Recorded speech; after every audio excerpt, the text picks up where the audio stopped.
জুবিন দালৈ বিদেশ আত্মাৰ সদ্গতি কামনাৰে আমি সকলোৰে একেলগে আমি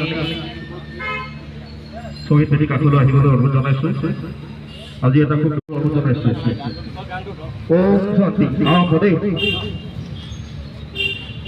ধন্যবাদ জ্ঞাপন কৰিছোঁ। আৰু আমাৰ এই ৰাজহুৱা শ্ৰদ্ধাঞ্জলি অনুষ্ঠানটোৰ আমাৰ প্ৰতিচ্ছবি